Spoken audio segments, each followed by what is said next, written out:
इस वीडियो में हम बात करने जा रहे हैं फार्मास्यूटिकल बायोटेक्नोलॉजी, जो डी फार्मेसी का 6th सेमेस्टर का एक सब्जेक्ट है। उसके हम बायोटेक्नोलॉजी क्या होती है, उसकी डेफिनेशन और उसकी एप्लीकेशंस क्या इन फार्मास्यूटिकल्स में, साइंसेस में। तो ये 3 नंबर का क्वेश्चन भी बन सकता है और 5 नंबर का क्वेश्चन भी बन सकता है। और इसमें से अगर आपको किसी इंटरव्यू के पर्पस से भी कोई पूछे तो भी आप इसमें से आंसर कर सकते हो। तो आइए स्टार्ट करते हैं। तो बायोटेक्नोलॉजी वर्ड समझने से पहले हमें समझना होगा कि बायोलॉजी वर्ड क्या होता है। बायोलॉजी देखो 2 भाग में कटा हुआ है, एक बायो और दूसरा लॉजी। बायो का मतलब होता है लिविंग ऑर्गेनिजम्स, ठीक है, लिविंग ऑर्गेनिजम्स जो अपनी लाइफ। और लॉजी का मतलब होता है स्टडी, किसकी? लिविंग ऑर्गेनिज्म की स्टडी। अगर इसको हम डिफाइन करें कि biology is the study of living organisms, कहता है, ये एक्सप्लेन करता है कि कैसे प्लांट, एनिमल्स, ठीक है, ह्यूमंस ग्रो करते हैं, जीते रहते हैं, जैसे लिव, ग्रो एंड फंक्शन, कैसे काम करते हैं, क्रिया करने का उसका कैसे करते हैं, ठीक है। बायोलॉजिकली हमारा बेस होता है, मान सकते हैं हम, medical and pharmaceutical sciences. Pharmaceutical sciences भी हमारे मेडिसिन एंड ड्रग्स के रिलेटेड ही होती है। तो जो बायोलॉजी होता है ये हमारा बेस होता है एक तरह का। तो अभी अगर हम बायोटेक्नोलॉजी की बात करें तो इसमें ये जो बायो एंड लॉजी, ये तो पिछले से ही आ गया ना, बायोलॉजी के स्टडी ऑफ लिविंग थिंग्स। अगर इसमें हम ये टेक्नो वर्ड आ गया, ये जो techno, it means related to techniques, कोई स्किल या कोई एप्लीकेशन। कहते हैं बायोटेक्नोलॉजी का क्या होता है कि लिविंग ऑर्गेनिजम्स की मदद से आगे कोई यूजफुल प्रोडक्ट बनाना, उसको कहते हैं बायोटेक्नोलॉजी। ये बायोलॉजी और टेक्नोलॉजी का कॉम्बिनेशन होता है जिससे हम अपने ह्यूमन हेल्थ या कोई भी हेल्थ या एनिमल हेल्थ इंप्रूव करना या इंडस्ट्री को आगे फर्दर इंप्रूव करने के लिए इस्तेमाल करते हैं, ठीक है। अगर हम डिफरेंस देख लें नॉर्मली बायोलॉजी एंड बायोटेक्नोलॉजी में क्या होता है, तो बायोलॉजी होती है कि स्टडीज लाइफ की, जबकि बायोटेक्नोलॉजी होती है कि यूज़ करना, जैसे लिविंग थिंग्स का या लाइफ का यूज़ करके कोई प्रोडक्ट बनाना, उसको हम बायोटेक्नोलॉजी कह देते हैं। अगर एग्जाम्पल के थ्रू समझें, अगर हमने बैक्टीरिया की स्टडी करी, ठीक है, ये हमारा कहलाएगा बायोलॉजी।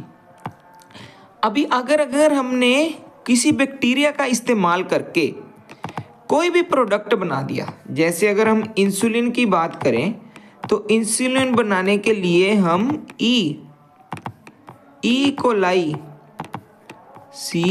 COLI, ठीक है, ई कोलाई, ECOL है, ठीक है, COLI, ई कोलाई बैक्टीरिया का इस्तेमाल करते हैं। तो उस बैक्टीरिया के इस्तेमाल करके इंसुलिन का फर्दर प्रोडक्शन कराना, वो हमारी बायोटेक्नोलॉजी आ जाती है। अगर इसकी एप्लीकेशन की बात करें, एप्लीकेशन ऑफ बायोटेक्नोलॉजी, अभी हमने इंट्रोडक्शन कर ली कि बायोटेक्नोलॉजी होता कैसे है एंड बायोलॉजी से कैसे रिलेट करता है। तो अगर हम इसके एप्लीकेशन की बात करें तो ये हर फील्ड में यूज़ कर सकते हैं हम इसको, जैसे मेडिकल फील्ड में, एग्रीकल्चर खेतीबाड़ी के फील्ड में, इंडस्ट्रियल फील्ड में, या इन्वायरमेंटल के साइंसेस के फील्ड में, ठीक है, हर किसी में इस्तेमाल कर सकते हैं। तो अगर हम इसकी बात करें हमारे फार्मास्यूटिकल साइंसेस के रिलेटेड कि हमारे मेडिकल लाइन में इसका क्या यूज़ है, ये हमारे ड्रग की प्रोडक्शन में हेल्प करता है। ये आगे हम फर्दर अगली स्लाइड्स में एक्सप्लेन करेंगे कैसे है। फार्माकोजीनोमिक्स में हेल्प करता है, ठीक है, जीन थेरेपी में हेल्प करता है, जेनेटिक टेस्टिंग करनी हो उसमें हेल्प करता है, जब वैक्सीन एंड डायग्नोस्टिक, वैक्सीन की प्रोडक्शन करनी हो, ठीक है, जब किसी चीज़ को डायग्नोज करना है, किसी डायग्नोस्टिक एजेंट के रूप में अगर बरतना है, तो भी बायोटेक्नोलॉजी हमें फार्मास्यूटिकल साइंसेज में हेल्प देता है। तो अगर हम ड्रग की प्रोडक्शन की बात करें, जो सबसे पहली एप्लीकेशन थी जीएम होता है जेनेटिकली मॉडिफाइड। अगर जेनेटिकली मॉडिफाइड है बैक्टीरिया एंड यीस्ट, ये मेडिसिन बनाने में हेल्प करते हैं। अगर एग्जांपल देखें, जैसे मैंने पीछे बोला, ई कोलाई जो बैक्टीरिया है, ये इंसुलिन की प्रोडक्शन में हेल्प करता है, ठीक है। इसमें सेकंड एग्जांपल है कि प्लांट से वैक्सीन बनती है। कौन कौन से प्लांट्स, कुछ एग्जांपल्स हैं, जैसे टोबैको से हमारा इन्फ्लुएंजा वैक्सीन बनती है, पोटैटो, आलू, आलू से हमारी हेपेटाइटिस बी वैक्सीन बनती है, ठीक है, ये वाली। फिर राइस आ जाते हैं, चावल, उससे हमारा कोलेरा वैक्सीन बनती है। टोमेटो, जो टमाटर होते हैं, उससे हमारा रेबीज वैक्सीन की प्रोडक्शन होती है। तो ऐसे बायोटेक्नोलॉजी की हेल्प से हम अपने प्लांट्स या वेजिटेबल या खाने की चीज़ों में से आगे फर्दर मेडिसिनल प्रोडक्ट प्रोड्यूस कर सकते हैं, ठीक है। अगर हम फार्माकोजिनोमिक्स की बात करें, ठीक है, फार्माकोजिनोमिक्स, ये जीन्स की स्टडी आ जाती है, ठीक है। इसमें जीन्स प्लस मेडिसिन रिलेट करती है। जो होते हैं कि जीन्स कैसे अफेक्ट करते हैं हमारे ड्रग्स के रिस्पॉन्स को, ठीक है। इसमें हम देखते हैं कि जैसे हमारी पर्सनलाइज्ड मेडिसिन है, हर किसी के जेनेटिकली अलग अलग तरह से अफेक्ट करते हैं। कोई भी किसी के जीन से रिलेटेड हमारा कोई भी डोज या डिसीज या कोई भी मेडिसिन हम जब देते हैं तो जेनेटिकली भी बहुत अफेक्ट करता है कि किसके जीन में कुछ होता है, किसी के जीन्स में। जैसे कई बार हेरिडिटरी डिसऑर्डर्स आ जाते हैं। हेरिडिटरी डिसऑर्डर्स हम उसी को कहते हैं जैसे जीन से डिसऑर्डर आ जाना। जैसे किसी के घर वालों को, मम्मी डैडी को डायबिटीज़ के मरीज थे, तो कई बार बच्चों के भी जीन्स में वो डिसीज़ आ जाता है कि इंसुलिन की कमी रहनी या डायबिटीज़ मेलाइटस की कमी उनको भी देखी जाती है। जैसे एग्जांपल्स आ गए कि कैंसर का ड्रग्स है बेस्ड ऑन जीन्स के बेस्ड पे बनता है। अगर इसको फर्दर एग्जांपल को देखें, हरसेप्टिन ये एक ब्रांड नेम है जिसमें केमिकल कॉन्स्टिट्यूएंट कौन सा जाता है, केमिकल कॉन्स्टिट्यूएंट जो सब इसमें जो केमिकल होता है ट्रांसटूजुमैब, ठीक है। क्या होता है, बोलते हैं जो हरसेप्टिन है ना, ठीक है, ये टारगेटेड कैंसर ड्रग है, टारगेटेड करती है जो स्पेसिफिक टाइप के ब्रेस्ट कैंसर, ठीक है। ये जो ब्रेस्ट कैंसर है ना, ब्रेस्ट कैंसर, इसको ट्रीट करने के लिए हम इस्तेमाल करते हैं। क्या होता है, कोई gene protein tested HER two समझना, ये एक प्रोटीन है, ठीक है, हर2 human epidermal growth factor receptor 2 protein, human epidermal growth factor receptor 2 protein होता है। ये कैसे काम करता है, बोलता है किसी की ब्रेस्ट कैंसर सेल्स में ना बहुत ज़्यादा प्रोटीन आ जाता है, कौन सा, हर2, कहाँ पे, उनके सरफेस पे। जैसे ब्रेस्ट के सरफेस पे बहुत ज़्यादा हर2 प्रोटीन आ गया।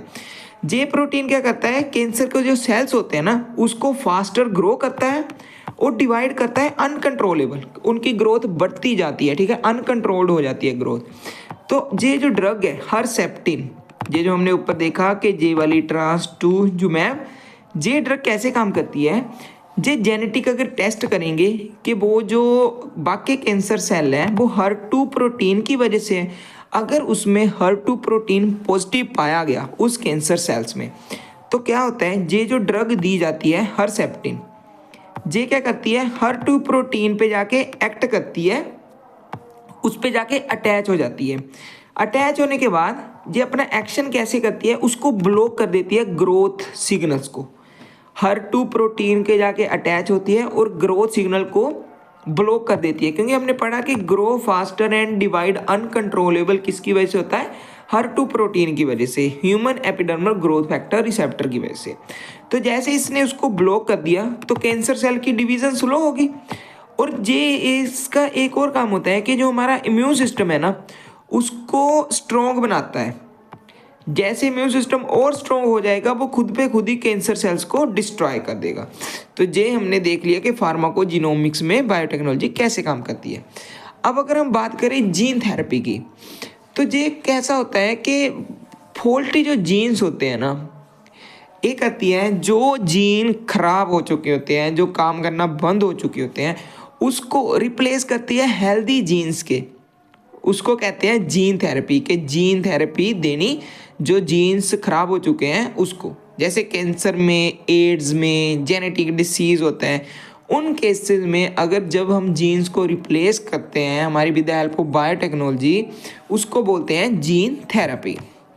जेनेटिक टेस्टिंग की बात करें, जैसे डीएनए टेस्ट है to find disease and risk, ठीक है, डीएनए टेस्ट करा उसका। जैसे नया बच्चा है उसकी स्क्रीनिंग करी, ठीक है, उसका टेस्ट करा।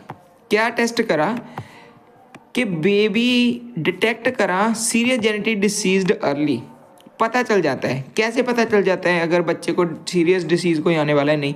जैसे एग्जांपल पीकेयू टेस्ट करा, फिनाइल कीटोन यूरिया, ठीक है। फिनाइल कीटोन यूरिया हमने टेस्ट करा बच्चे का, अगर तो जेनेटिकली डिसऑर्डर हुआ, ठीक है, whether the baby can not digest protein, detect genetic disorder, ठीक है। फिनाइल कीटोन यूरिया में क्या डिटेक्ट करते हैं कि जो बच्चा है वो प्रोटीन डाइजेस्ट कर पा रहा है या नहीं, ठीक है।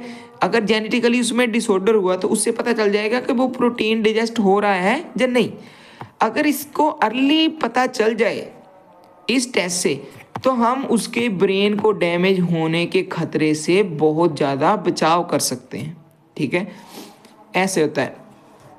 टारगेटेड थेरेपी, जैसे हमने पढ़ा कि हरसेप्टिन, पीछे हमने पढ़ा था कि हरसेप्टिन टारगेट करता है HER2 ब्रेस्ट कैंसर। अगर तो वो HER2 प्रोटीन की वजह से हुआ है तो जे हरसेप्टिन जो ड्रग है ये ट्रीट कर देगा उसको, ठीक है। पहले हम टेस्ट करते हैं फिर हम उसको ट्रीट करते हैं, ठीक है। टारगेटेड थेरेपी उसको बोलते हैं। अगर फ्लो चार्ट में अगर देखें जो सारा हमने क्या पढ़ा कि बायोटेक्नोलॉजी अगर ड्रग की प्रोडक्शन करनी हो, जैसे ई कोलाई से इंसुलिन बन रहा था, ठीक है। बायोटेक्नोलॉजी के फार्माकोजिनोमिक्स में अभी हमने पढ़ लिया ड्रग से ऐसे हरसेप्टिन आ गया, ठीक है। जीन की थेरेपी देख ली कि डिसीज़ को ट्रीटमेंट रिप्लेस कर देना हेल्दी जीन से, ठीक है। जेनेटिक टेस्टिंग में देख लिया कि जैसे ये प्रोटीन वाला हमने पढ़ा था अभी, कौन सा था, फिनाइल कीटोन यूरिया, ये वाला जो टेस्ट है फिनाइल कीटोन यूरिया टेस्ट है। इससे हमें पता चल जाता है कि उसको डिसीज़ है या नहीं, आगे फर्दर हम उसको ट्रीट कर सकते हैं, ठीक है।